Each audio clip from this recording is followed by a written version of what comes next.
Yo quiero destacar, no, la lectura de los CV de los profesores disertantes en general es breve. Con Manuel Atienza es más breve aún. Siempre me tienta a presentarlo como con ustedes, Manuel Atienza. ¿Sí? Y nada más.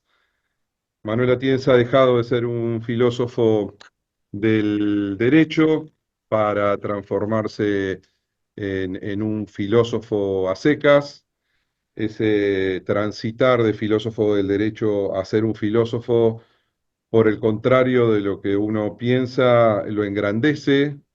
Hoy en día, Manuel Atienza es uno de los pilares en habla hispana de quienes piensan mejor la relación entre el derecho y la democracia. Su charla de hoy, su disertación de hoy, transitará sobre la práctica social, lo que implica el derecho como práctica social, y esto tiene, entiendo yo, una profunda relación con la mirada democrática de nuestras sociedades.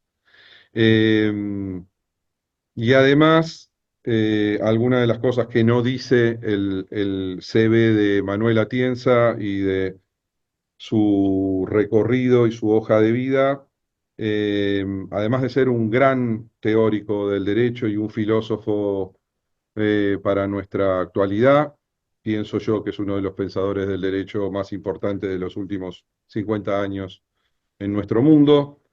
eh, es una gran persona. Tiene una cosa que lo distingue como don de gente y eso lo hace aún más grande. Lo presenté, tuve el honor de presentar a Manuel Atienza, de hacer su discurso previo al otorgamiento del doctorado honoris causa en la Universidad Nacional de La Plata.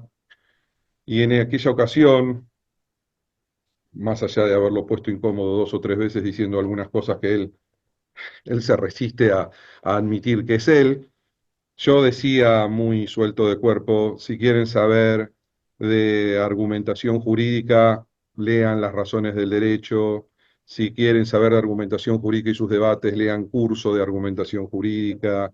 Si quieren conocer raudamente una y cada una de las concepciones del derecho, lean un libro simple y muy consistente como El sentido del derecho, el derecho como argumentación. Digamos, quieren saber derecho, una de las lecturas imprescindibles en el mundo actual es Manuel Atienza. Dicho esto, dicho lo imprescindible que se ha transformado a Manuel Atienza para la lectura de quien quiere entender el derecho de hoy y quien piensa el derecho de mañana, los dejo con él, lo vamos a escuchar. Aprovechen, yo siempre digo esto con, con- con lo tenso que se pone con el invitado. Aprovechen estas oportunidades excepcionales donde esos que tenemos en los libros, esos que piensan el derecho con esa trascendencia, se ponen en un igual a igual con nosotros y entran en diálogo con nosotros. Eso es maravilloso, ocurre pocas veces, es un momento muy interesante, aprovéchenlo. Además de todo eso, él me regala algo fundamental, que es su amistad. Así que quiero agradecerle en este momento públicamente a él y al cariño que yo le tengo, y le envío un fuerte abrazo. Manuel Atienza, Manolo, para mí, tus alumnos, tu clase, tu diplomatura. Muchas gracias. Bueno, muchas gracias a Mos y Laura y los demás y buenas tardes. Efectivamente ya no es la primera vez que participo, ¿verdad? En esta diplomatura ya son unas cuantas y entonces Amos me había dicho si quería hacer una presentación sobre cuestiones generales de argumentación jurídica, pero me pareció que podría estar mejor hablar sobre el tema que habrán visto el título seguramente, el derecho como práctica social, que de alguna forma es como la concepción de fondo que me parece a mí que debe tener un jurista para ocuparse de la argumentación jurídica y en general, para ocuparse del derecho. Bueno, es un texto largo que he escrito hace poco, pero no lo voy a leer entero porque entonces nos quedaríamos sin tiempo para luego poder conversar un poco. Entonces, voy a hacer una selección de pasajes del texto y lo que no vaya a leer diré lo suficiente, digamos, para que se pueda seguir. O sea que título, el derecho como práctica social. A todos, me parece a mí, nos resultan familiares por haberlas escuchado o emitido con ciertas frecuencias juicios del tipo siguiente. Uno, la novela no está mal. Los caracteres de los protagonistas están bien trazados, resulta entretenida, está bien escrita, la historia es creíble, pero no es el tipo de literatura que a mí me interesa. Dos, es una buena casa, está bien situada, da la impresión de que está en buen estado de conservación, es espaciosa, pero no es mi tipo de casa, no es lo que estaba buscando. Y tres, el equipo gana partidos, el esquema de juego es reconocible, los jugadores saben lo que tienen que hacer, pero esa no es mi filosofía del fútbol. En el fútbol no se trata únicamente de ganar, hay algo más, hay que jugar bien al fútbol. Y creo que tampoco son inusuales estos otros juicios correspondientes, diríamos, a los anteriores. El primero, no es una obra completamente lograda sobre la literatura, no es una obra completamente lograda. Tiene demasiadas páginas. Mejoraría si el relato hubiese sido más corto. Algunos de los personajes sobraría. E incluso hay algunos episodios que resultan incoherentes con el mensaje que pretende transmitir el libro. Pero la concepción del fondo del autor sobre lo que tiene que ser una novela me parece acertada. Dos, la casa está algo vieja y en no muy buen estado. Me hubiera gustado más en otra ubicación y habría que hacer algo para darle más luz. Pero haciendo un juicio de conjunto, es mi modelo de casa, un lugar donde me gustaría vivir. Y tres, el equipo no está bien situado en la tabla. Se han cometido errores defensivos que hay que corregir y hay que mejorar bastante en el juego aéreo. Pero el equipo juega bien al fútbol. Si siguen así, con un poco de suerte, llegarán los goles y acabará situado en una buena posición en la tabla clasificatoria.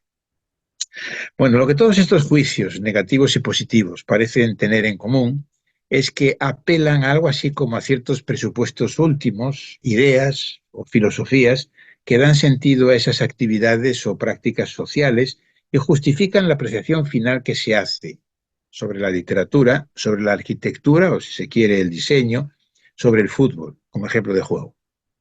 Esos juicios no serán los mismos para todos los participantes en esas actividades, sino que ante las mismas realidades otros participantes podrían muy bien emitir juicios de sentido opuesto porque valoran o valoran en mayor grado otros elementos de esas actividades. Por ejemplo, el entretenimiento para la literatura, la espaciosidad para la arquitectura o el diseño, la eficacia para ciertos juegos, pero la clave para entenderlos parece ser siempre la misma, la concepción última, que solemos llamar la filosofía que se tenga de lo que significan esas prácticas.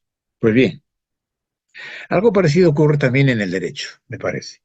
Y seguramente todos los que aquí estamos, tenemos experiencia de ello. En mi caso he discutido mucho, en términos amistosos, podría decir incluso que me he peleado con ellos filósofos que tienen una concepción, una idea del derecho y de la teoría del derecho distinta de la mía. Sobre todo con autores positivistas, porque el positivismo jurídico ha sido y sigue siendo la concepción dominante entre nosotros, en los juristas, entre los juristas del mundo latino, de Europa y de América. Pero también me ha ocurrido con autores naturalistas, con partidarios de las teorías críticas del derecho, con hermenéuticos. En ocasiones he tenido, y supongo que lo mismo les ha ocurrido a ellos, a mis contendientes, la impresión de que simplemente ellos no querían entender lo que se les estaba diciendo. Estaban sordos a los argumentos que se les daba, que yo les daba. Recuerdo que en un debate sobre el positivismo jurídico de hace algunos años, Pierluigi Chiassoni me hacía un reproche fuerte en cuanto a mi manera de criticar el positivismo jurídico porque lo vinculaba, mi crítica, con actitudes, decía, de tipo fascista y que ilustraba con el ejemplo de la película Amarcord de Fellini y la frase que aparece en un determinado momento de la película cuando un personaje dice, ¿por qué no queréis entender? Era el fascista, diríamos, del lugar, ¿no? Bueno, Supongo que él, Pierluigi, debía de pensar lo mismo en relación con los argumentos que me daba en defensa del positivismo jurídico, que yo no quería entenderlos, a no ser que lo que verdaderamente tuviera en mente fuera que yo no era capaz de entender sus argumentos. Pero creo que Pierluigi Chiassoni no es ese tipo de persona como para pensar así, digamos. En fin, lo que me parece claro es que la causa de la incomprensión y, en último término, la clave para entender esas disputas, que naturalmente no se dan únicamente en el seno de la filosofía del derecho, otro tanto me parece que puede encontrarse en el interior de cada una de las dogmáticas jurídicas, radica, la clave para entenderlo, creo yo, radica en darse cuenta de que se trata de desacuerdos en cuanto a los presupuestos últimos, a las ideas, y no son, por cierto, meros desacuerdos de actitud, que, como se sabe, suelen contraponerse a los desacuerdos de creencias. General Carrillo utilizó esta última distinción, desacuerdos de actitud y de creencias, que lo tomaba de un filósofo de los años 30, Stevenson, para dar cuenta del debate en el ámbito de los derechos de tipo continental europeo, como son los nuestros, a propósito de si los jueces crean o no derecho. En realidad, habría, según él, según Carrió, un amplio acuerdo en cuanto a lo que los jueces realmente hacen, o sea, en las creencias. Todos creían aproximadamente lo mismo. Y la diferencia estaría en cuanto a lo que deberían hacer los jueces y los juristas al teorizar acerca de la labor judicial. O sea, había un desacuerdo en cuanto a las actitudes, no en cuanto a las creencias. Pero a lo que yo me estoy refiriendo aquí, me parece, son desacuerdos más profundos que eso. Y por ello, desacuerdos que no pueden resolverse en términos meramente conceptuales. O sea, no basta, creo yo, el análisis conceptual. No pueden resolverse a base de buena voluntad, de realizar por ambas partes un esfuerzo, digamos, para llegar a algún acuerdo, para firmar algún armisticio, que por cierto era lo que en ese debate, amistosamente y de manera un tanto metafórica, me proponía Pierluigi Chiassoni. Es decir, hagamos un armisticio. Digamos, tú me concedes esto, yo te concedo a ti esto otro, ¿no? Bueno, luego aclararé en qué sentido distingo las ideas de los conceptos, porque he hablado de ideas y de conceptos, que es una distinción a la que le voy a dar mucha importancia. Pero ahora voy a poner dos ejemplos del tipo de desacuerdo al que me estoy refiriendo, recurriendo a discusiones que he tenido últimamente con filósofos del derecho, y concretamente me voy a referir a una discusión con Juan Antonio García Amado y a otra con Ricardo Agostí. Con Juan Antonio García Amado he discutido tanto que casi hemos convertido nuestros debates en una especie de combate de boxeo, pero un combate, diremos, muy amistoso, en el que se enfrenta un positivista jurídico, que es él, contra un pospositivista, que lo sería yo. Al final de uno de esos rounds, después de haber discutido, se trataba de la cuestión de los límites del derecho, pero si hubiera sido sobre alguna de las otras muchas cosas sobre las que nos hemos peleado, la ponderación, los principios, etcétera, etcétera, hubiese sido lo mismo, creo yo. Yo llegaba a esta conclusión. Le decía, o lo escribía, porque luego lo escribí esto. Aquí es donde radica efectivamente nuestra diferencia de fondo, Juan Antonio, en la forma relativamente distinta que tenemos de ver el derecho. Tú, como parece que lo muestra la frase, una frase en la que insistía mucho, el derecho es lo que está ahí fuera, es algo que está ahí fuera y que todo el mundo puede ver en qué consiste el derecho. Tú, le decía yo a Juan Antonio, tiendes a considerar el derecho como un tipo de realidad semejante, diríamos, a lo que es un libro, a los significantes y los significados, diríamos, de un libro. Yo, sin embargo, propendo a ver en el derecho no solo una realidad ya dada, podría ser efectivamente un libro, sino más bien una empresa. O sea, yo lo veo, para utilizar algo a lo que luego me voy a referir, una metáfora muy conocida, una novela en cadena, la famosa metáfora de Dworkin, o la construcción de una catedral, la metáfora que utilizó también Nino, o una empresa de navegación, que la utilizó von Jhering, o bien la contribución al desarrollo y mejora de una ciudad, que es, diríamos, mi metáfora preferida, de la que luego, diríamos, hablaré. Y a propósito de Ricardo Guastini también, discutiendo con él, pues yo le decía, nuestras discusiones no son sobre conceptos, sino sobre ideas. O sea, yo creo que la constitución que tú haces de conceptos, esto tenía lugar en un plano de una discusión sobre problemas de interpretación, los conceptos tuyos están bien elaborados desde un punto de vista interno. Ahí no tengo nada que objetar y me parece que además que ha sido contribuciones valiosas las tuyas, pero nuestra discrepancia está en cuanto a la idea que tenemos del derecho, en todo en cuanto a la concepción de fondo. Son distintas. La tuya, los genoveses se dicen realistas, pero yo diría que en el mundo del derecho no hay gente, en mi opinión, menos realista que los genoveses. Ellos hablan y la realidad del derecho me parece que tiene poco que ver. Yo diría que son más bien normativistas. O sea, identifican el derecho como un conjunto de normas y de nuevo yo le decía, a mí el derecho es más bien una práctica social. Ahí estaría la distinción. Y al mismo tiempo, diríamos, con otros también autores positivistas, yo tenía o suelo tener una actitud más comprensiva. O sea, soy más confrontativo con gente como Juan Antonio, como Ricardo Guastini, y lo soy menos con gente como Bruno Celano o como, por ejemplo, Francisco Laporta. ¿Por qué?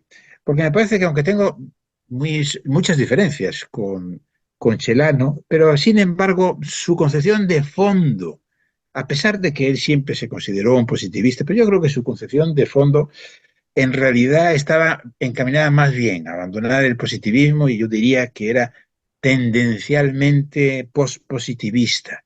Y eso se ve, por ejemplo, en su manera de entender los derechos fundamentales. Entonces, en una serie de trabajos, que por cierto muy buenos, de Celano, pues él decía, los derechos fundamentales no podemos verlos únicamente como normas, como relaciones normativas y una serie de posiciones normativas, sino que más bien son valores, razones. Bueno, esa es una concepción, yo diría, que tiende a ver el derecho como yo lo veo, ¿verdad?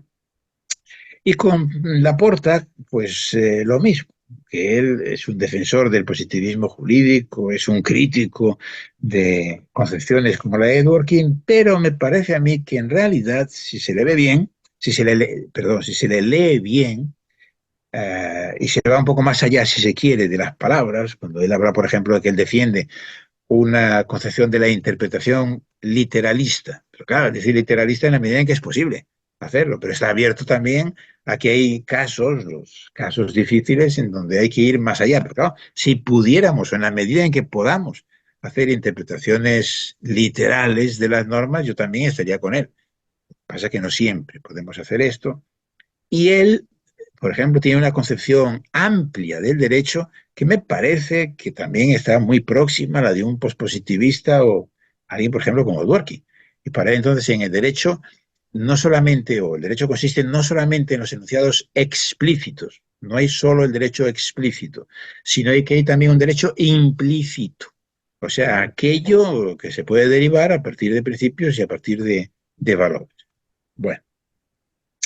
Y ahora ha llegado entonces el momento de hablar de lo que anuncia el título, ¿no? De mi exposición, el derecho como práctica social.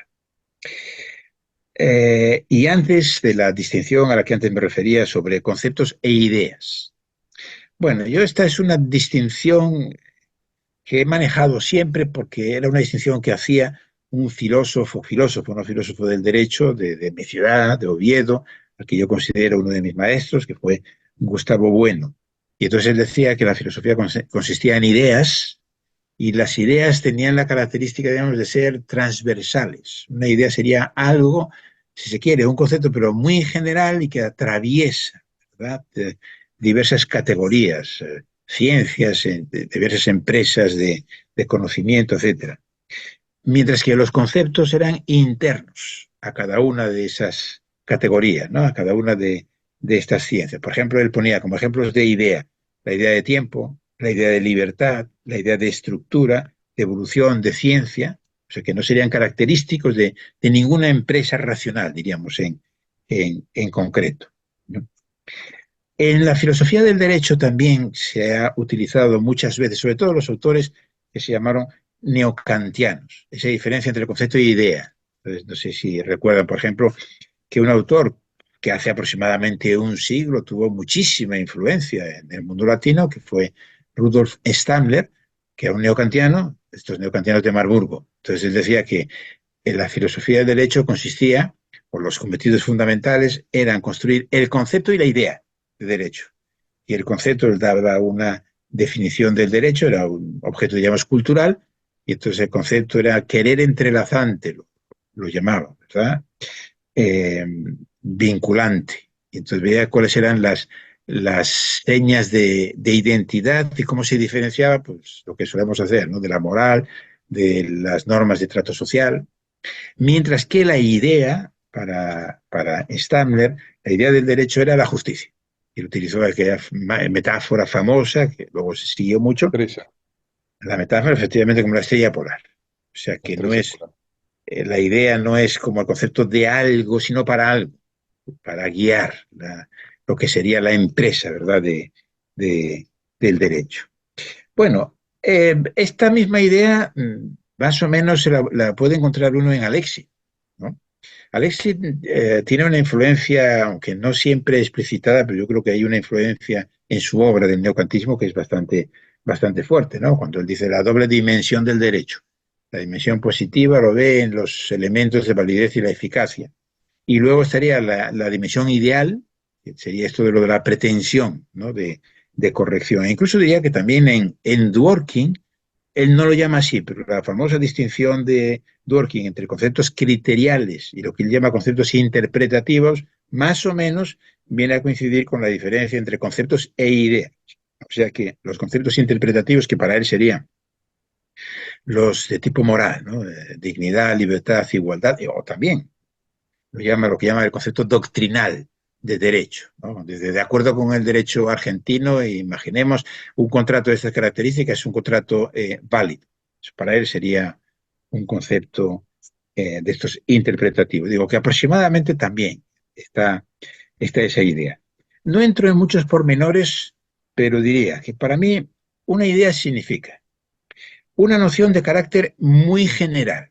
Por supuesto que también puede haber conceptos que sean muy generales, pero para entendernos, en la teoría de Hart podríamos decir que norma secundaria o norma primaria son conceptos, porque son Ujú. internos a su teoría, mientras que la idea del concepto de Hart es una idea normativa, es decir, que el derecho es un conjunto de normas, de tipos distintos de normas. Y luego, digamos, definido así, ¿verdad? Circunscrito así por el material jurídico, entonces aparecen los conceptos. O sea, primero, entonces, una idea es una noción muy general. Segundo, es una noción necesariamente imprecisa. Por supuesto que hay conceptos, casi todos los conceptos jurídicos, al menos los interesantes, tienen un cierto grado de imprecisión, son vagos, pero la vaguedad de las ideas es naturalmente mayor. ¿Y por qué es mayor? Pues por esto que decía antes, porque las ideas no son, si se quiere, ideas de algo, sino para algo, o sea, para guiar, esa es su función característica y entonces se necesita, por así decirlo, cierta imprecisión. Si volvemos de nuevo, ¿no?, a lo de la estrella polar, la justicia es algo que no se alcanza, pero a pesar de no alcanzarse, de alguna forma está ahí siempre presente y cumple, digamos, este cometido, ¿no? Las ideas regulativas de Kant. Y el tercer ingrediente de la noción de idea es el ingrediente valorativo. O sea que el ingrediente valorativo se da no solamente en concepciones como puede ser la mía, creo que no podemos entender el derecho si dejamos fuera los fines y los valores que se trata de perseguir con la actividad del derecho. Pero yo diría que incluso un positivista, o sea, alguien tipo Guastini, que considere que el derecho es un conjunto de normas coactivas y simplemente esto, y esa sería su idea del derecho, pues también tiene un elemento valorativo, tiene el elemento de decir que esa, valorativo Mm. si se quiere es un valor epistemológico, quiere decir que esa concepción suya, esa idea del derecho es superior a las otras, o sea que hay un juicio de valor, pero que uno debe pensar el derecho, digamos, de acuerdo con este. Bueno, eh, de alguna manera, digamos, eh, esta forma, ¿no?, de entender el derecho como práctica social o el derecho como conjunto de normas, pues se conecta con el pospositivismo o no positivismo, si se quiere, Y el positivismo, lo característico de los autores positivistas es ver el derecho como conjunto de normas, una concepción normativista. No del todo, porque uno podría decir, bueno, ¿qué pasa con los realistas? Pues efectivamente, los realistas reaccionan, entre otras cosas, contra la idea de que el derecho pueda verse exclusivamente como un conjunto de normas. O sea, ellos ven la importancia que tiene la práctica del derecho, pero diríamos que la ven no en términos de práctica en sentido estricto, o sea, en términos de la praxis, en sentido originario griego, no aristotélico, sino una técnica. Y por eso, digamos, despojada de los elementos estos valorativos. Y luego hay también, aunque sean casos raros, pero hay algún positivista que efectivamente, pues, positivista normativista, que sin embargo tiene una concepción más o menos próxima, esto que estoy diciendo de el derecho como práctica social. Bueno, la idea del derecho como práctica social creo que a su vez tiene tres componentes.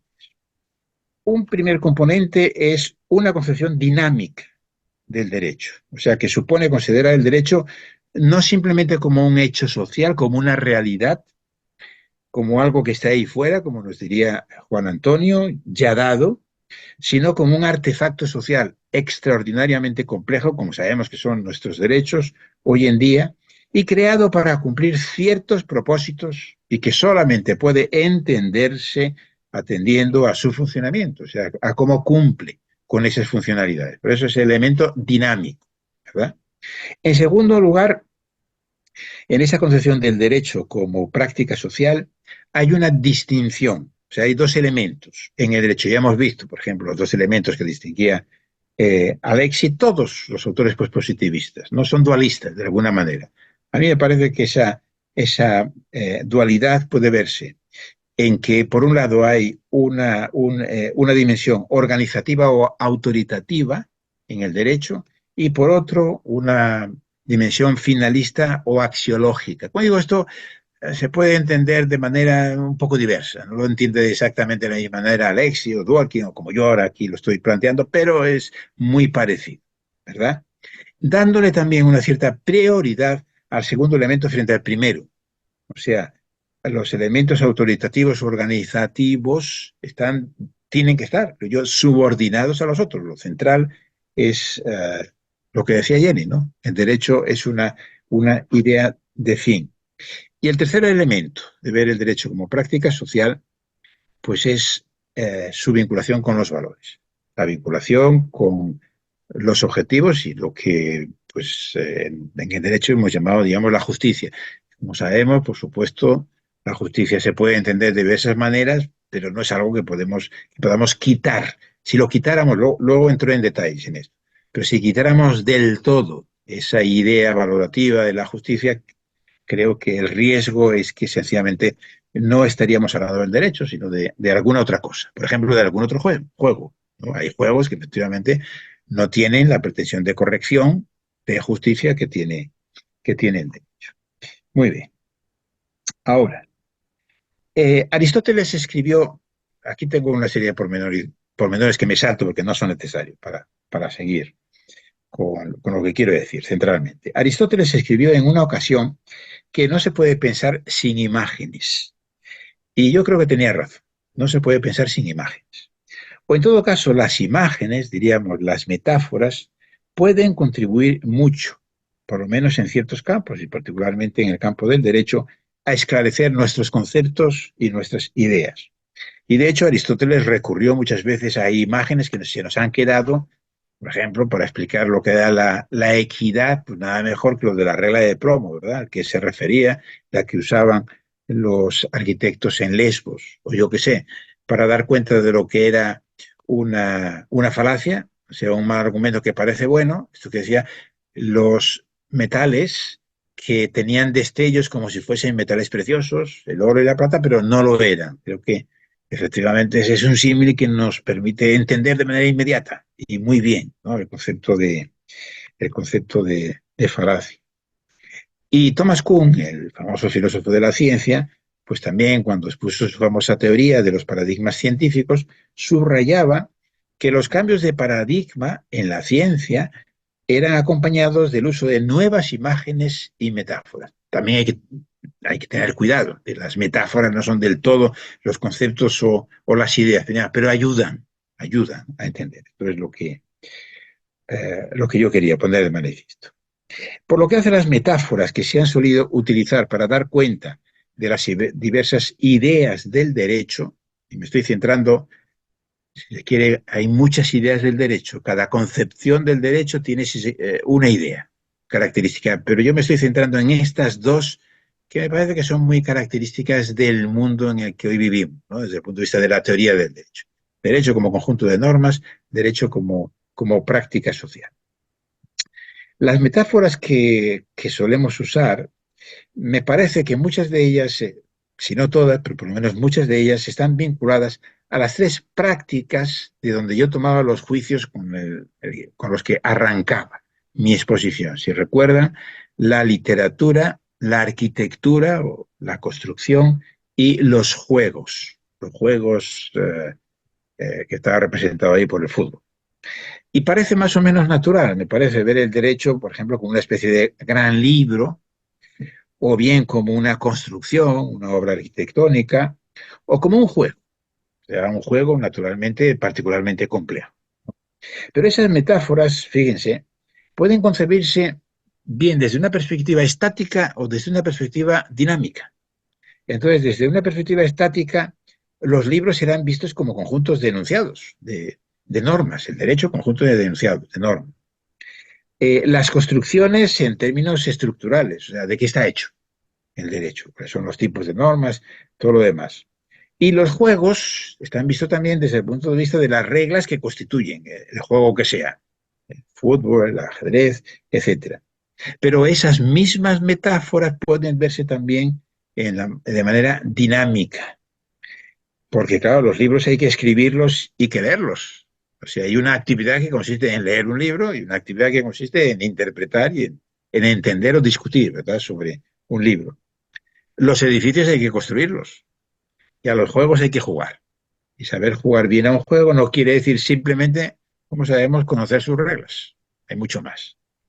Bueno, en relación con las dos grandes ideas del derecho, que aquí me interesa, el derecho como sistema de normas y como práctica social, podría decir que la primera, el derecho como conjunto de normas, está vinculada a la perspectiva estática, a que me acabo de referir. Mientras que la segunda, el derecho como práctica social, supone una visión dinámica. Por eso, en alguna ocasión, yo he escrito que el paso de una a otra concepción del derecho, del normativismo, digamos, a ver el derecho como práctica social, y que simplificando viene a suponer, me parece a mí, el paso del positivismo jurídico al pospositivismo, supone un cambio en la ontología del derecho, un cambio de perspectiva, que supone también un cambio en cuanto al tipo de realidad en que consistiría el derecho. Por eso digo un cambio ontológico. Pero me parece que es muy importante subrayar que la segunda idea del derecho, el derecho como práctica social, no supone la negación de la otra, sino que más bien la presupone. O sea que el derecho sí que es un sistema de normas desde el punto de vista de alguien como yo que subraya sobre todo la visión del derecho como práctica social.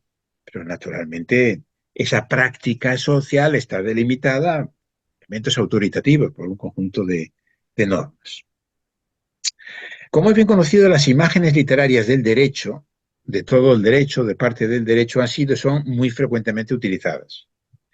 Lo hemos visto con la referencia a lo que expresaba García Amado o incluso Francisco Laporta, que él contrapone lo que él llama el Estado de Derecho como libro de reglas, que es lo que él propone, frente al Estado de Derecho como derechos, como protección de los derechos, que según él sería como lo presenta, ¿verdad? Dworkin. Y yo diría que todos los que han contemplado el derecho como lenguaje lógico, como lenguaje ordinario, parecen propensos a recurrir a metáforas de ese tipo, de libro. Recordemos entre las últimas la metáfora del libro maestro que utilizaba Achurrón en uno de sus últimos trabajos para referirse al derecho visto como un conjunto de textos. Visto como un conjunto de textos lo llamaba así, libro maestro, y que distinguía del derecho visto como un conjunto de significados de los textos, de contenido, y eso lo llamaba el sistema maestro.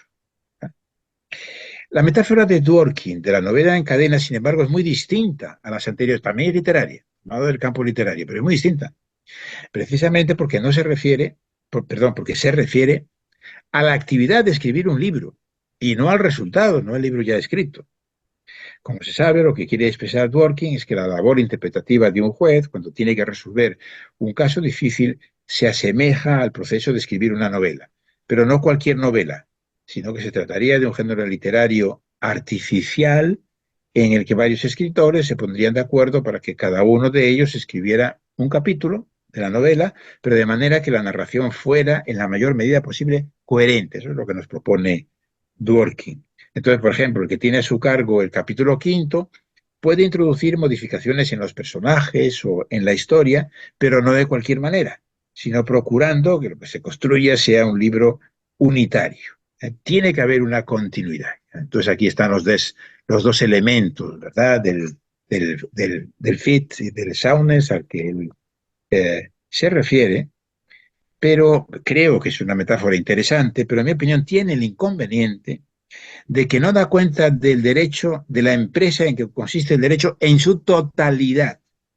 Si no se quiere solamente dar cuenta de un aspecto de la actividad del derecho que es lo que hacen los jueces, o si se quiere, los jueces de los tribunales superiores cuando tienen que resolver casos difíciles, o si se quiere, casos sin más. Pero claro, el derecho es muchísimo más que eso. Por eso esa metáfora me parece a mí que es adecuada, interesante, pero insuficiente. Vamos ahora con las metáforas arquitectónicas. La más famosa seguramente es la de la pirámide normativa kelseniana, que por cierto, Kelsen no habló exactamente de pirámide normativa, pero en fin, normalmente al exponer la teoría de Kelsen solemos utilizarla, yo diría que con buenas razones, ¿no? Manolo, era de Merkel. La idea, la Sí, idea gráfica sí. era de Merkel, ¿no? Por eso yo creo que él de hecho nunca habló como Parece tal, que no, pero él como pero bueno, trabajaba con Merkel pero en el está claro Ministerio, que es una sí, buena manera de explicar, digamos, sí, la sí, teoría kelseniana, ¿no? pegó mucho acá en Argentina, Manolo, pegó Sí, mucho. y yo diría que sigue teniendo un gran valor, No, porque nos permite sí, entender muchas cosas, sin duda, ¿no? sí, sí. Del derecho.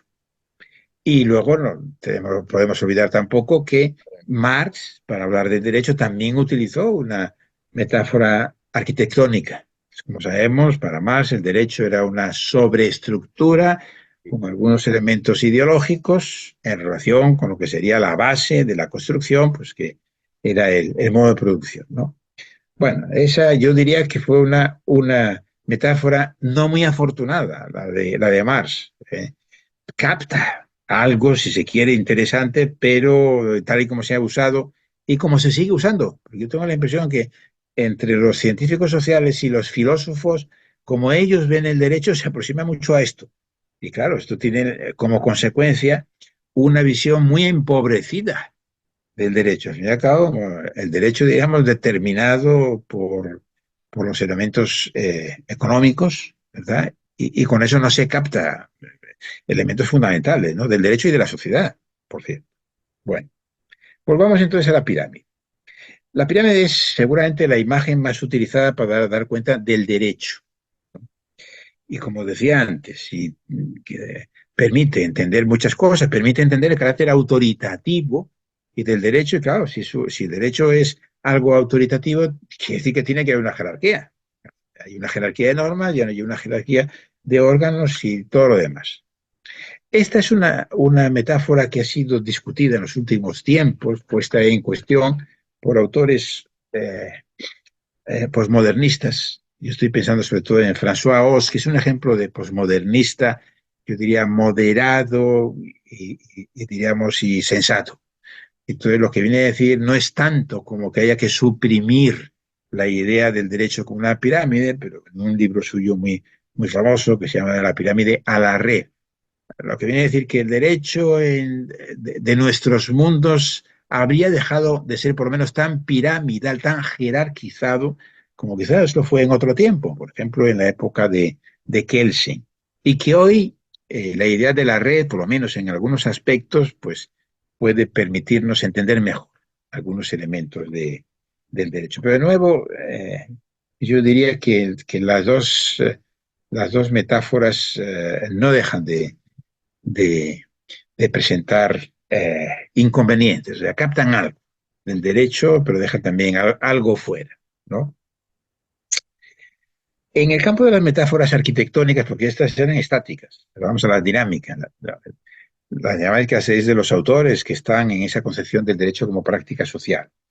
En el campo de las metáforas arquitectónicas, la propuesta de Nino, Carlos Nino, de ver el derecho como una gran actividad, escribió él, que transcurre en el tiempo y parangonable a lo que sería la construcción de una catedral. Por cierto, era una metáfora que ya había sido utilizada anteriormente, por lo que yo sé, por Roscoe Pound. Discurre también por una vía distinta a la seguida por los anteriores autores, porque Nino, digamos, de manera paralela, ¿no?, a lo que hace Dworkin con la metáfora literaria, se centra Nino en la actividad, en el proceso de construcción de un edificio, y no, o no solo en el resultado, en el edificio ya construido. Es una metáfora afortunada porque subraya, lo ha indicado esto un profesor aquí de Alicante, Jesús Vega, que ha escrito hace poco un trabajo sobre las metáforas en el derecho, que es muy buen trabajo. Subraya Nino con su metáfora una serie de aspectos de mucho interés para entender el derecho, que se trata de una práctica de gran complejidad que consta de acciones y decisiones que no se dan aisladas, sino coordinadas, en lo que pone mucho el énfasis Nino, y con toda la razón, que la dimensión temporal, la construcción de una catedral tiene lugar en el tiempo, ¿verdad? Como el derecho, hace que en el trabajo de construcción haya que tener en cuenta lo que se ha hecho antes y lo que va a venir después. Que cada contribución particular tiene que contar con que no tiene el control sobre la obra total. Está también lo de antes, digamos, y lo de después. Y eso sería como una racionalidad específica de las obras colectivas y no individuales. De hecho, es una obra colectiva, como muy bien subrayó Nino. Y al tener un fuerte componente institucional, en muchos casos, lo que opera aquí es una racionalidad de lo que él llamaba también racionalidad de lo segundo mejor, como ocurre, por ejemplo, también en la construcción de una catedral. O sea que en abstracto, el constructor podría decir lo mejor sería una catedral completamente gótica. Pero claro, si ya se ha construido una parte en estilo románico, pues no puede ser. Entonces habrá que hacer, diríamos, concesiones a cómo venía siendo construida y quizás, si se sabe, a cómo en el futuro se va a proseguir, diríamos, esa obra. Ahora, la metáfora me parece a mí que no es de todo satisfactoria. Y no es de todo satisfactoria porque pone demasiado énfasis en el aspecto constructivo y en el carácter cooperativo. Claro, lo que supone la construcción de una catedral. Pero claro, el derecho no es solamente eso. Hay elementos, claro, cooperativos y constructivos en el derecho, pero en el derecho hay otras cosas. Del derecho forma parte también la práctica de los abogados, que naturalmente no cooperan con el otro abogado precisamente, como es lógico, de lo que Holmes llamaba el hombre malo. Y claro, el hombre malo, una cosa es que veamos el derecho exclusivamente desde el hombre malo, lo cual es una deformación, pero en el derecho el hombre malo juega un papel, cabe ninguna duda. O sea que la práctica jurídica tomada en su conjunto es, me parece a mí, mucho menos armoniosa de lo que la metáfora de Nino sugiere, ¿no? El recurso a los juegos también ha dado lugar a metáforas interesantes, ¿no? Por ejemplo, Harold Ross y otros autores. Uno de ellos fue Carrió, ¿no?, que utilizó muchas veces la metáfora del juego y particularmente del fútbol porque a él le gustaba mucho el fútbol. Claro, el fútbol suministra muy buenos ejemplos para esclarecer, por ejemplo, la diferencia entre las normas constitutivas y las normas regulativas. Pero claro, la diferencia que va entre la norma que hace que introducir, como sabemos, el balón entre los palos de la portería que sea un gol, y lo es porque hay una norma constitutiva, naturalmente, a la norma que prohíbe que un jugador de campo, salvo el portero, digamos, en su área, pueda dar al balón con la mano, que sería una norma regulativa. Y Carrillo también manejando esa metáfora del fútbol, yo creo que explicó magistralmente el paralelismo existente entre la ley de la ventaja en el fútbol y el famoso principio traído a colación por Dworkin, que es lo del caso, en el caso Riggs versus Palmer. O sea, que nadie puede obtener un beneficio como consecuencia de un acto ilícito que haya cometido. Ese es el fondo de la ley de la ventaja en el fútbol.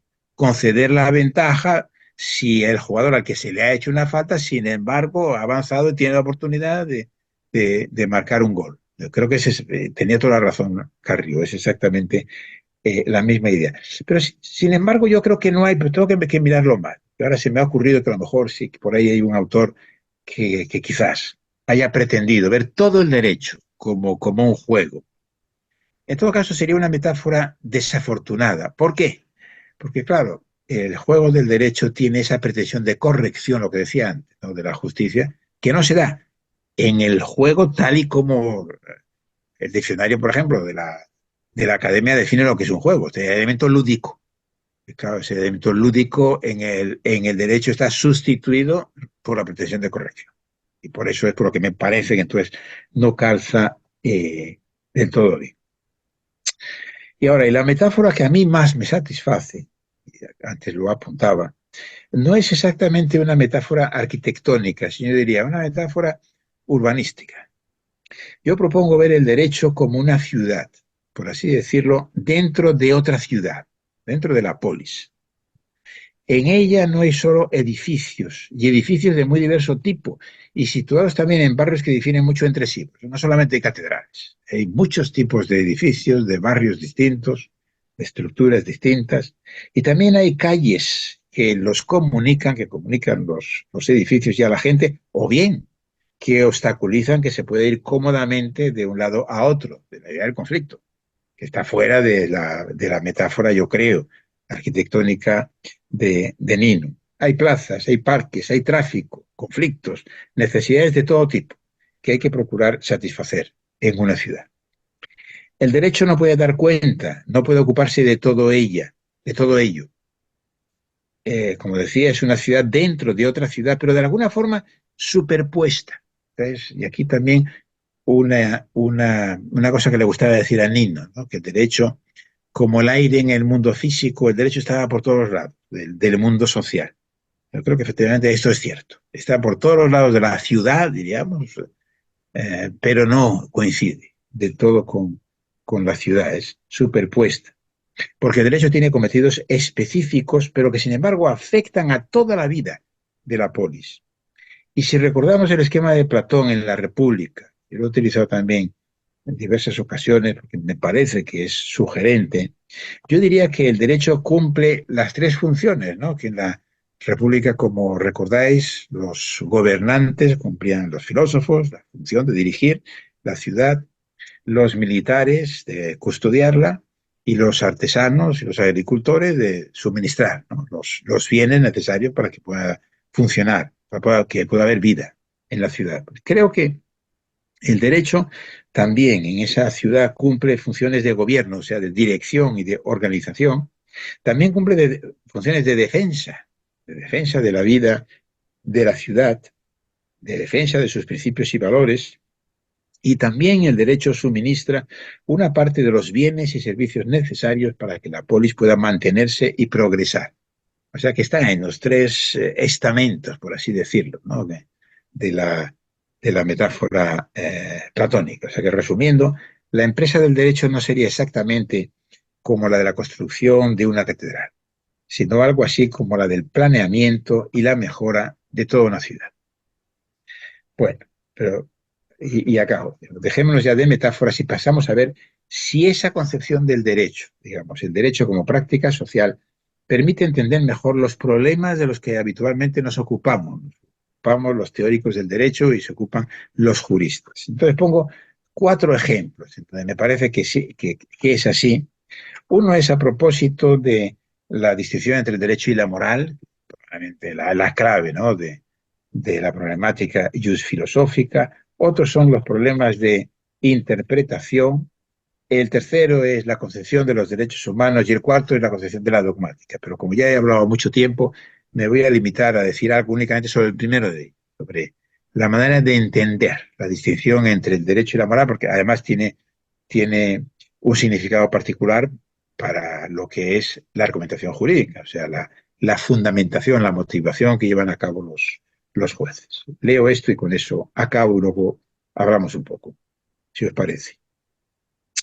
La relación entre el derecho y la moral. Para muchos es el problema clave de la filosofía del derecho. Pues bien, para un normativista, la forma de plantear ese problema es preguntarse si puede existir una norma jurídica válida o si puede haber todo un sistema jurídico que sea contrario a la moral.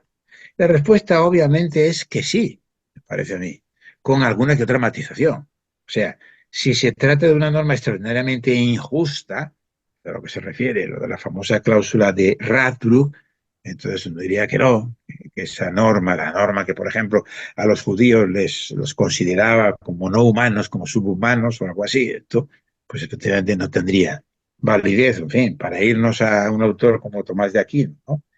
Que Tomás de Aquino aceptaba, naturalmente, que pudiese haber derecho, normas válidas pero injustas, y ponía un límite. El límite sería aquellos que fueran, aquellas normas que fueran contra los principios básicos de la religión. Y hoy podríamos decir, de algunos principios muy, muy, muy, muy básicos, en el fondo, ir a lo de la cláusula de Ra. ¿No?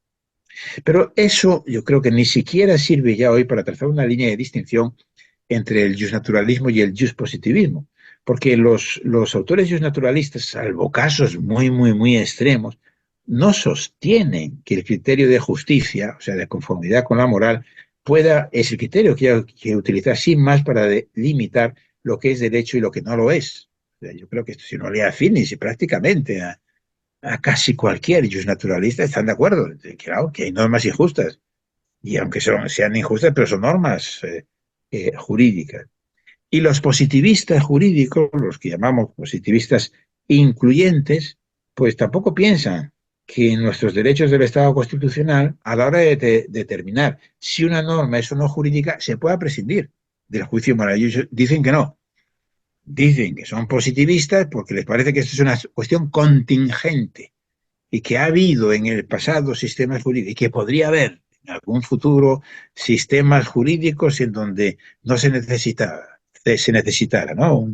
Un razonamiento de tipo moral para identificar el derecho válido. Pero en fin, estos no son los nuestros. Bueno, yo creo que plantear así las cosas, como lo hace un normativista, simplemente no es muy interesante. Lo que de verdad importa, en mi opinión, es enfrentarse a la cuestión de si se puede dar cuenta de la práctica jurídica prescindiendo de la práctica moral. Y la respuesta, me parece a mí, es que no. Aunque al mismo tiempo eso no quiere decir que se trate de un mismo tipo de práctica o que una de ellas, la práctica jurídica, sea sin más una parte de la otra, de la moral. Y por eso lo del jusmoralismo, ¿verdad?, de nuestro amigo Juan Antonio García Amado. Así, a la hora de identificar el derecho de justificar una decisión jurídica, por ejemplo, una decisión judicial, no se puede prescindir de la moral, sino que esas son tareas, la motivación de una decisión, en la que el derecho y la moral tienen que colaborar a la hora de identificar lo que es el derecho válido. Si para ser válido tiene que ser conforme con los principios cuya coloración moral pues es indudable, ¿no? Y la forma en que lo hacen, por cierto, la forma como se combinan los elementos morales y jurídicos, pues es compleja. En la motivación de la decisión de un juez hay un fragmento de razonamiento moral, pero claro, eso no quiere decir que el juez pueda argumentar como si fuera simplemente un razonador moral. Sabemos que no, y eso lo explicó muy bien y muy satisfactoriamente Nino. Pero nada impide, naturalmente, considerar que muchas o algunas de las decisiones de los jueces son incompatibles con una moral justificada o que simplemente son defectuosas. La decisión de un juez es una decisión jurídica, una mala decisión o defectuosa, ¿verdad? Lo que no es razón, claro, para negarles carácter jurídico, a no ser que se sitúen por debajo de un cierto umbral muy básico de corrección que sería definitorio de la práctica. Un ejemplo que a mí me gusta poner. A pesar de que pueda haber intervenciones, ahora utilizo, digamos, el símil de la medicina y luego vuelvo al derecho. A pesar de que puede haber intervenciones médicas equivocadas, la medicina también es una práctica, claro, incluso desastrosas, pero que no por ello dejan de ser actuaciones médicas. La intervención fue mal, acabó con la vida del paciente, pero efectivamente era una intervención médica, si cumple con ciertos requisitos mínimos. Por ejemplo, no tendría sentido decir que Mengele en Auschwitz ejercía la medicina, sencillamente porque él prescindía de todo propósito de curación. Entonces él sería un médico, pero ahí no actuaba efectivamente como médico. Y de la misma manera, diría yo que una sentencia judicial o una ley puede ser muy injusta sin por ello dejar de ser derecho, pero sin embargo, no calificaríamos como jurídica un tipo de organización que estableciera normas y las aplicara de manera puramente coactiva, pero de manera completamente arbitraria, forma que no llegase a ordenar mínimamente la conducta de los individuos con algún grado de certeza. Un ejemplo también que a mí me gusta poner, en la novela de Orwell, en general, diríamos, en las distopías, en 1984, no existía un sistema jurídico. O sea, a base de lavados de cerebro, es otra cosa. Es un control social, pero no realizado a través del derecho. ¿Por qué? Digamos, porque no cumple un mínimo, un umbral mínimo, diríamos, de pretensión. Hablamos de justicia, de certeza, lo que se quiere.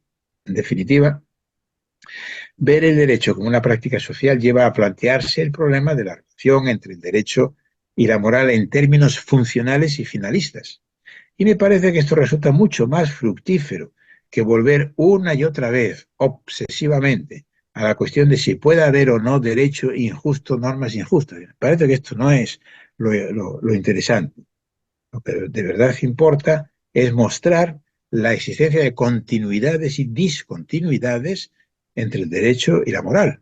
O dicho de otra manera, el papel que juega la moral en la práctica o en las prácticas jurídicas. Bueno, algo parecido podría decirse en los otros ejemplos, que me los ahorro, para que así tengamos un poco de tiempo y podamos hablar un poco sobre esto, a ver qué os parece. Bueno, muchísimas gracias. Gracias, Manolo, por tus palabras, por tus ideas. Acá me acompaña, justo se ha sumado el profesor, también y sumate, Alejandro Verdaguer, de aquí de Argentina, procesalista. Ahí está, ahí te saluda. Ahí. Bien. ¿Qué tal? Hola. No se puede ser perfecto, Manolo, porque es procesalista, así que Bueno, bueno, hay cosas peores. sí. Hay alguna cosa peor, sí. Alguna. Alguna. Sí. Muy bien. Bueno, ahí, vení, acércate un poquito más, así nos toma la cámara los dos. Bueno, bueno. Ahí, bueno, aquí hay, bueno, también vamos a mostrar el público, Manolo, que acá te está viendo. Es todo Bueno, público femenino, es todo público femenino que está por aquí. Eh, Igualmente saben mucho de fútbol, así que la metáfora del fútbol la han ahora, entendido muy bien. antes siempre se decía, ¿no? Que las mujeres eran incapaces de entender la regla del fuera de juego. Sí, ahora te la Ahora enseñan ya no es ellas la así. regla de fuera de juego. Es Ahora ya no es así. increíble.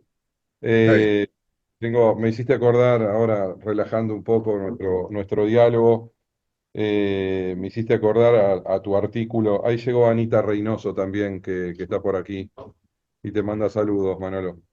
Bueno, lo mismo. Eh, Me hacías acordar ese artículo que no encontrás de por qué hay que ser del Barcelona o por qué no hay que ser del Real Madrid. Ese artículo periodístico, no, siempre me lo prometiste y no lo Sí. encontraste ahí No, en no lo tu, encontré. nunca lo encontraste. No lo Da encontré. público o para el auditorio, da una serie de razones de por qué uno debería hinchar por Que yo Barcelona Aunque y yo, no por yo he Real cambiado, ¿eh? Madrid. Sobre esto he cambiado de opinión, vamos. Has cambiado de opinión y sos del Real Madrid, no me digas que sos madrilista No, ahora. no soy ni del Madrid ni del Barça. El Barça, Ahora, del papel que jugó apoyando el golpe de Estado de los eh, independentistas catalanes, eso ya ahí te quebró. me retiré del Barça. Así que ni con uno Eso ni fue con otro. terrible. Eso fue terrible, sí, sí, eso fue terrible. con Ya ahí unos se nos cayó otro. Yo ya no era del Madrid desde hace tiempo, bueno, por razones obvias. Eh, Manolo, vos hablás de la... A mí me gustaría que vos relaciones o me hace reflexionar sobre... Vos has planteado mucho tiempo el derecho como una tecnopraxis, o por lo menos la dogmática como dogmáticas, una, sí. sí, la dogmática como una tecnopraxis. Y ahora vos me decís, el derecho es una Bueno, práctica social. sí, Eh, también. ¿Cómo conectás la primera idea, la de la dogmática? Yo la uso mucho, esa idea de la dogmática como tecnopraxis, y cómo yo creo que se asocia mucho a esta idea del derecho como práctica social. Me gustaría alguna reflexión tuya. Sí, se podría decir que también a ver, el derecho desde el punto de vista de sus operadores, por ejemplo, para un juez, para un abogado, yo creo que sí, que es una tecnopraxis en el sentido, tiene un elemento técnico, de manejo técnico, y luego de praxis en el sentido fuerte, en el sentido, diríamos, aristotélico, donde está la idea de los valores, etcétera. Y la dogmática, yo diría que si se quiere, es una tecnopraxis de segundo grado, más abstracta. Eso me parece a mí que tal y como deberíamos ver la dogmática y también, por cierto, la teoría del derecho, ¿no? Como tecnopraxis, una combinación de manejo técnico y de filosofía moral y política para resolver los problemas característicos del derecho. Ok. Entonces, yo creo que la buena dogmática, por así decirlo, pues son los libros, los trabajos que pueden servir para los legisladores, los jueces, los abogados y el resto de los operadores jurídicos, que les permiten entender mejor la rama de que se trate y no solamente entender y explicar y, digamos, y sistematizar, sino sobre todo que les permite guiar, o sea, el elemento normativo, ¿no?, que tiene la dogmática, que es una de las cosas también sobre que desarrolló mucho, ¿no?, Carlos Nino, que para él era lo más peculiar de la dogmática, y creo que tenía toda la razón, el elemento normativo, pero claro, para que el elemento normativo sea adecuado, tienes también que tener una descripción, explicación y sistematización adecuada del fragmento del derecho del que te estás ocupando. Es Y yo muy diría que la interesante. filosofía del derecho en un nivel más abstracto, pero lo mismo. La filosofía del derecho que tiene sentido hacer, en mi opinión, es una que pueda servir para el resto de los operadores jurídicos, que les permita entender mejor lo que hacen a los dogmáticos y hacerlo mejor, y de nuevo también a los juristas prácticos, ¿no? Jueces, abogados, etcétera. También, por cierto, a los procesalistas. No, también. Eh, Últimamente, ah, por cierto, veo que los procesalistas y particularmente los argentinos están muy interesados en la filosofía del derecho, ¿no? Y creo que con sí, razón, porque sí. claro, ellos, pues por supuesto que hablarán de principios y entonces, pues echarle un vistazo lo que a la presentación que hacemos desde la perspectiva de la teoría general del derecho de los principios tiene que resultar útil. O Pero, aclarar, o sí. aclarar lo que es una norma procesal. Claro, el tipo de norma, ¿no?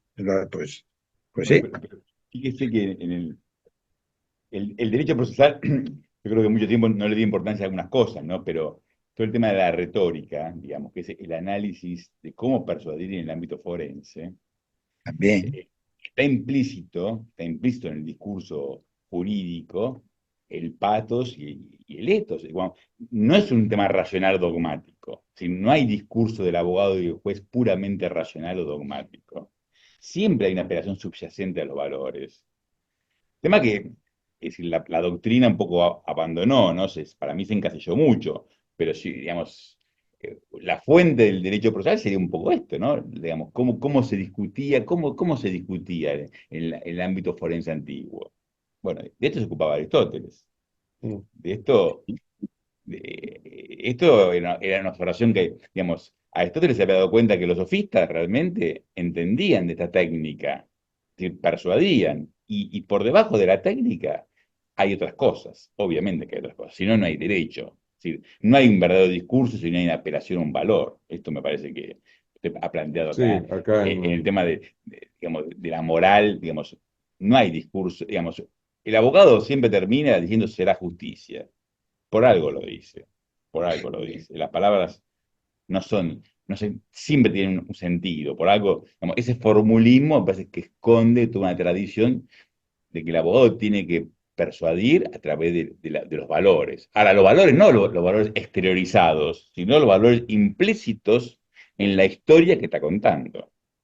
Y eso es un poco, creo que el procesalismo está buscando esa vuelta, digamos, capaz, no sé tan filosófica, no sé tan filosófica, porque también a esto le decía, ¿no? Digamos, la técnica de la ciencia, pero sí digamos, redescubrir los discursos, ¿no? Porque creo que hoy en día yo veo que está muy en tela de juicio el tema de los discursos.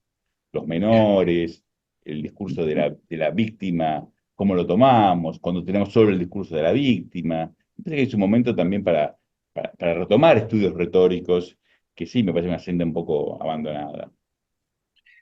Bueno, yo, la manera como yo entiendo la argumentación jurídica, Y, tiene, diríamos, articula tres ejes.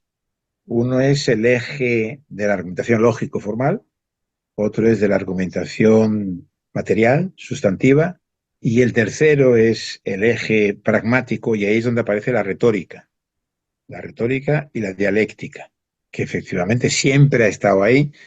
Tú hacías referencia a la retórica de Aristóteles. Claro, Aristóteles se refiere a algo al derecho, lo que llamaba la retórica judicial, pero él más bien subrayó más lo que la retórica él llamaba deliberativa, que yo llamaríamos la retórica política, porque él era un filósofo y lo que más le interesaba en ese momento era esto, pero luego, diríamos, yo creo que los tres grandes autores de la retórica, de libros de retórica importantes, son Aristóteles, Cicerón y Quintiliano. Quintiliano. Quintiliano. Y Quintiliano era un jurista, claro. Y Quintiliano, que fue alguien que ordenó lo que era el estudio de la retórica, él mismo era un jurista y, digamos, los asistentes a sus clases y los lectores de sus libros fueron fundamentalmente juristas y él desarrolló sobre todo ese aspecto, ¿no? La retórica judicial, claro, basándose mucho en Aristóteles y en Cicerón.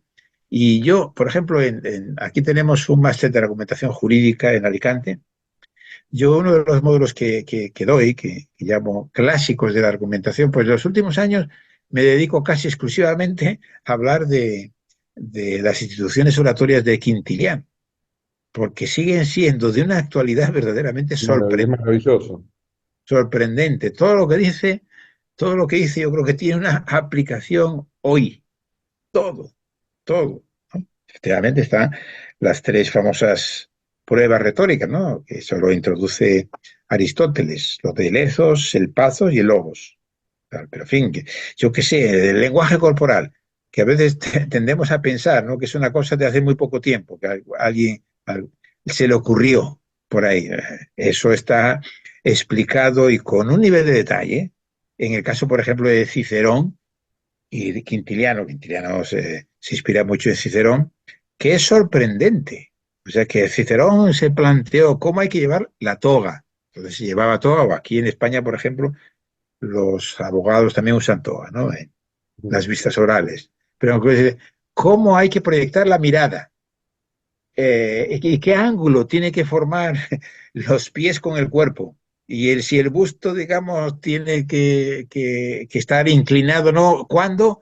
Si conviene, según lo que trate uno, ¿verdad? De decir, de persuadir, la voz, todo lo que uno puede imaginar, ya lo habían pensado, ya lo habían pensado Es increíble. estos autores. O sea, es sorprendente. Uno de Eso, los temas, Manolo, el tema por ejemplo, yo que toco mucho, y vos sabés, el tema de la comunicación y el derecho, y la idea de romper esa idea del derecho como un soliloquio, ¿no? Donde cada uno de los participantes en el litigio se habla a sí mismo, ¿no? Y después claramente fracasa la argumentación porque no hay diálogo, no hay comunicación, y allí la argumentación se dificulta. Uno de los elementos básicos que hoy está tan de moda es el tema este del lenguaje claro y el lenguaje entendible y simple, y vos lees retórica de Aristóteles y te explica, pero con una simpleza absoluta, lo que significa un lenguaje ornado, farragoso, oscuro, cómo dificulta eso la buena oratoria y cómo dificulta eso el convencimiento de la persuasión, y cómo lo Sí, claro colabora con la buena argumentación. Y eso lo lees, muchas veces yo juego en las clases que doy, digo, bueno, aquí un libro de un nuevo semiólogo que habla del lenguaje claro. Les doy la frase, les doy la frase del nuevo semiólogo y después la próxima filmina es, bueno, ¿dónde está ese nuevo semiólogo? Bueno, se llama Aristóteles en la retórica. Es decir, ese es el nuevo semiólogo que hay. Hay mucho, hay mucho del origen. Creo que esto colaboró mucho. Chaim Perelman colaboró con traer algunos de esos elementos a nuestro debate. Manolo, creo que nunca le terminamos de hacer el suficiente reconocimiento a Perelman, aún en sus oscuridades, en algunos textos medios oscuros, pero que me parece que hay que reconocerle que es un gran puntapié para debatir estos temas actualmente, ¿no? sí, Eh, bueno, Perelman tuvo mucho éxito realmente, ¿no? tuvo éxito, sí, Y sí. no solamente en el campo del derecho, ¿eh? La filosofía, Sí. teoría de la comunicación, en muchos lados. Y yo, por otro lado, Perelman, por supuesto, el Yo libro creo de yo creo que Lucía Olbrecht Titeca lo ayudó mucho, ¿eh? sí, Lo sí. ayudó bastante, me parece, en Creo que tratar se lo de ayudó definir. sobre todo en los ejemplos, porque Obrecht y Teca parece que era una profesora de literatura y Exacto. efectivamente hay muy buenos ejemplos puestos, pero yo lo que también últimamente suelo insistir mucho en que en realidad la teoría de Perelman es lo de Aristóteles. Claro. Y Es sí, sí, Aristóteles. El sí, esquema de Perelman es Aristóteles. Pero sí, bueno, es sí, sí, sí, sí, no eligió es bien, Perelman en sí mismo, no. eligió bien. Él lo cuenta, como sabes, esa anécdota, ¿no? Como una especie de caída del caballo, como Saulo, ¿no? Como San Claro. Pablo. Sí, Dice que sí. en un momento determinado cayó en sus manos una edición de la retórica de Aristóteles y se puso a leerlo y entonces, diríamos, se O- convirtió, por así decirlo, ¿no? o Bueno, Eureka. Yo creo que es- sí, el reconocimiento es está ese. bien. Lo que pasa es que los grandes aportes a veces, Manolo, es Sí, rescatar algo ¿no? Que esté oculto o que está olvidado. Eh, sí, sí, no, en la idea, yo creo que la idea del pospositivismo tiene mucho de rescatarnos de esa idea cartesiana de la exactitud, del more geométrico, de que lo correcto y lo objetivo es a lo ver, buscable. yo Amos diría la exactitud en donde se pueda. Y Ah, si se claro. puede, por Sí, sí, se supuesto, puede, sí. sí. Pero claro, la exactitud como tal no puede ser el fin último. Es decir, el Sí, análisis exacto de los conceptos, pero tiene que ser de conceptos significativos. sí. O Y sea, la nuestro mundo es un clave, mundo para mí, inopinable. la clave son los problemas. Por eso digo, mi filosofía de fondo es una filosofía pragmatista. La filosofía del derecho tiene que ser una filosofía pragmatista.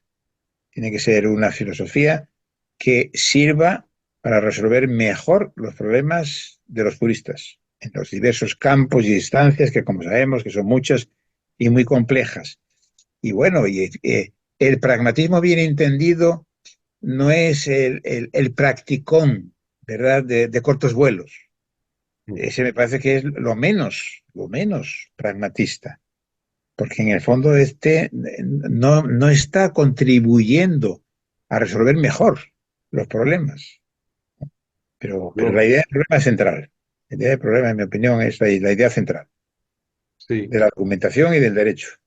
no sé si alguien quiere hacer algún aporte o también en la participación virtual, si quieren aportar algo, si no seguimos nosotros, yo me quedo hasta las 3 de la mañana con Manolo, pero no va a querer ni Carmen ni él van a querer que nos quedemos hasta esa hora. Eh, no, vos me parece que, a ver, del texto que me parece muy interesante, que está en desarrollo, ¿no? El texto sobre práctica social, todavía, Manolo, ¿o ya lo tenés terminado? Sí, más o menos, termino. Tendría que darle así alguna ¿Alguna ajuste. vuelta más?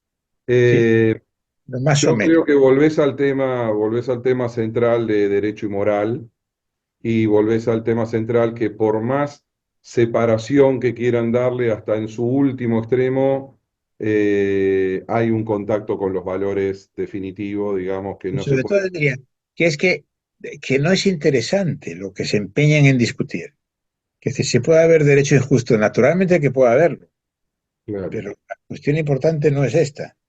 La cuestión importante es darse cuenta de cuál es el papel que la moral juega en el derecho y cómo lo juega y qué tipo de preparación, por ejemplo, en filosofía moral conviene que tenga un juez o un procesalista o un dogmático. Es decir, para hacer mejor dogmática o para motivar mejor las decisiones. Yo creo que eso es lo interesante.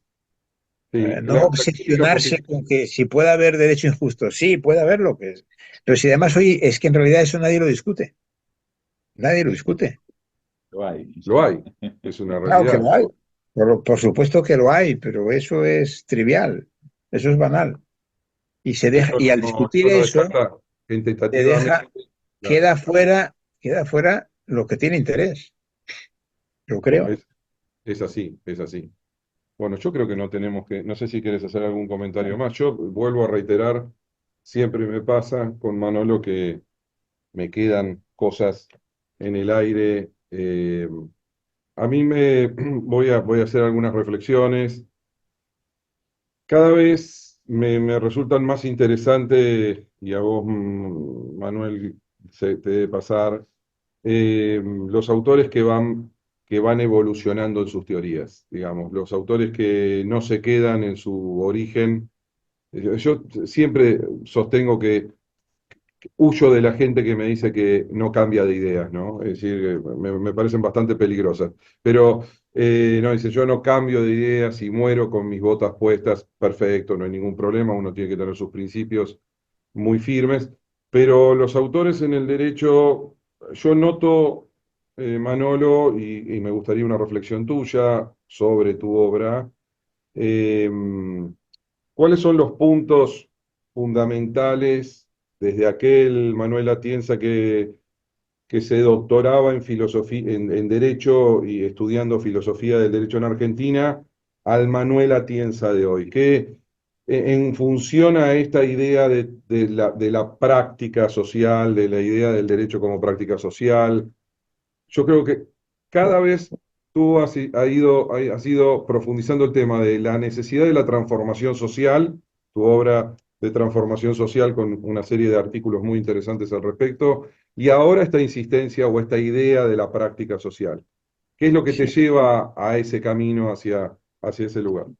A ver, lo que planteas, Amos, yo diría que en la filosofía del derecho y en la filosofía en general, tenemos un poco los dos tipos de pensador, o sea, el pensador que unitario, que diríamos que siempre el erizo en términos de Berlín, ¿no? Lo del zorro y el erizo, ¿sabes?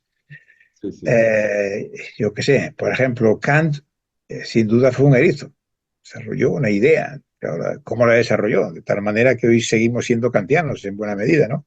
Dworkin Dworkin, diríamos, habría sido también él lo dice, ¿no? Justicia para erizos es Sí, el Justicia para Erizos, lo último de él es eso, ¿no? último de su obra, ¿no? Alexi también, yo diría que Alexi siempre, o sea, lo que hay en Alexi desde, porque el primer libro de Alexi es su teoría de la argumentación jurídica, Del que es su 78. tesis de doctorado, y el Sí. segundo, que es su tesis de habilitación, es la teoría de los derechos fundamentales. Entonces, Alexi diríamos que siempre, por así decirlo, estuvo en lo mismo y lo que hizo fue desarrollar una idea, por ejemplo, yo qué sé, los principios prácticamente no aparecían en la teoría de la argumentación jurídica y se empieza a interesar por ellos a propósito de los derechos fundamentales, pero hay una continuidad clarísima, ¿no? En otros no, en otros hieren. El primer Miren de es hieren es un ejemplo, impresionante, es un ejemplo efectivamente, infernal. donde él cambió, diríamos, radicalmente, ¿no? Sí, sí, Se burla incluso sí, de de, la jurisprudencia de conceptos a la jurisprudencia de intereses, la por eso dogmática. digo, o sea que hay digamos, hay las dos cosas. Y Nino, probablemente, Nino Nino, proviene del positivismo, sí, del pero positivismo. Nino, Nino, los cambios, hay algunos cambios en Nino, pero yo diría que en Nino sobre todo hay continuidad, ¿eh? Porque Ajá, yo, mira, Nino, que lo conocí muy desde el comienzo, sí, Nino era un filósofo analítico positivista, pero muy abierto y muy en la línea de Carrió. O sea que él desde el principio sí. estuvo muy, no en la línea No Achurolí, era cartiano, Manolo? ¿No era Cartiano, más cartiano? Cartiano como lo era Carrió. ¿O Pero era claro, Carrió? Bueno, Carrió que viajar traduce el libro. es un Claro, positivismo muy abierto.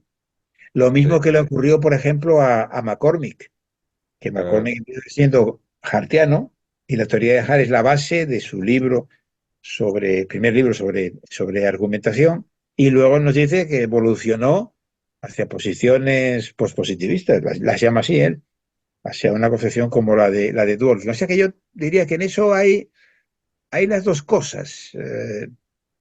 Y yo qué sé, esos dos laderos te hubiesen venido bien en el mundo, ¿eh? Para acompañarte, McCormick y Nino, siguiendo, se murieron sí, jóvenes. sí, en mi caso yo te diría que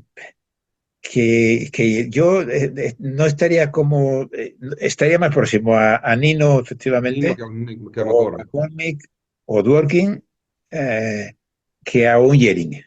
O sea Mm, que yo, por ejemplo, que a veces que gente que ha trabajado conmigo que me dice, tú eres positivista y tal.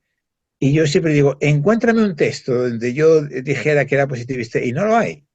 no lo Bueno, hay, ¿no? implícitamente, más o menos, uno iba por ahí porque uno diría, claro, cuando empezábamos al final del franquismo a hacer Sí, filosofía de derecho contra la filosofía oficial era muy naturalista y entonces, claro, el positivismo tipo lo de Hart, lo de Bobbio, Ross nos apoyábamos, pero yo creo que nunca lo fui del todo por una razón, que es también una peculiaridad que hubo aquí en España, y es que en la época, digamos, finales de los 60 los 70 que es un poco cuando yo me formé, cuando empecé a estudiar, pues curiosamente estaba la filosofía oficial, que era tomista, escolástica, y la nueva filosofía, la filosofía crítica, era tanto marxista como analítica. O sea que ahí no había una contraposición como lo hubo luego. Y es más, los sí, dos mayores filósofos marxistas españoles de la época, que fueron Gustavo Bueno y Manuel Sacristán, curiosamente, son los dos que iniciaron el estudio de la lógica formal en España. O sea que entonces ujú, alguien como yo, que estabas contra el franquismo, pues tenías una influencia que era tanto analítico positivista como claro, también de otro lado, digamos, marxista. Y claro, el marxismo no era positivista. Y claro. entonces, por eso, y lo mismo, esta idea de lo del derecho como práctica social, pues yo siempre la tuve, creo que por eso. La gente más joven no, pero los que nos formamos en España al final del franquismo, claro, entonces todo estaba muy politizado, etcétera, etcétera, ese elemento, digamos, práctico de transformación, sí, Ya en el texto, en esta compilación de transformación social, vos ya la das, sí, ya, ya se ve, sí, lo teníamos muy en cuenta, ¿no? ya se ve. O sea que eso, claro, a la hora sí, lo de las ideas, pues depende de las circunstancias, ¿no? En las que uno se forma Yo- y es donde uno así. vive. Bueno, sí, es cierto, y bueno, y eso tiene que ver con la idea tuya también de práctica social, digamos que uno piensa el derecho en función, la idea siempre sigue siendo la de texto y contexto, ¿no? La idea de que uno entiende este fenómeno en función del contexto en el que se encuentra.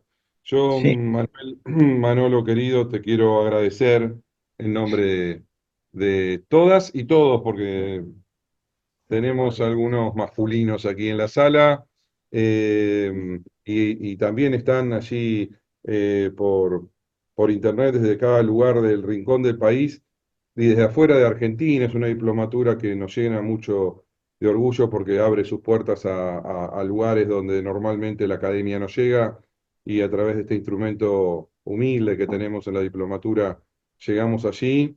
Vamos a otros lugares también, llegamos a otros lugares de América Latina. Eh, con esa humildad te agradecemos realmente. Vuelvo a reiterarte mi afecto, vuelvo a reconocer tu grandeza, tu don de gente, que siempre la tenés a flor de piel, y te esperamos por acá. Te esperamos con un Bueno, buen bife de chorizo y un buen vino Malbec. muy ¿eh? bien. Pues Inclusive no muchas, se lo vamos a negar a los positivistas también, que no, vengan. no, no, No hay que negárselos. Si no se no. ponen mal, Toño se pone Sí, mal. A todos los que están presentes, Manolo en la charla previa, como siempre, me ha, me ha aceptado de que si efectivamente concretamos el seminario, si Anita Reynoso quiere, Manolo, y nos hace hacer el seminario, ella siente así con la cabeza, vamos a ir a Málaga y a Granada y te vamos a estrechar en un fuerte abrazo, Manolo, querido. pues muchas gracias, Amos, y como siempre, para mí un gran gusto. Un gran abrazo, mi amigo, Vaya y muy bien. gracias. Y saludos a Carmen, ¿sí? Muy bien. Saludos. Parte. Chao, Chao. gracias. Saludos. Aquí te aplauden Chao. todos. Chao, chao. Chao. Chao.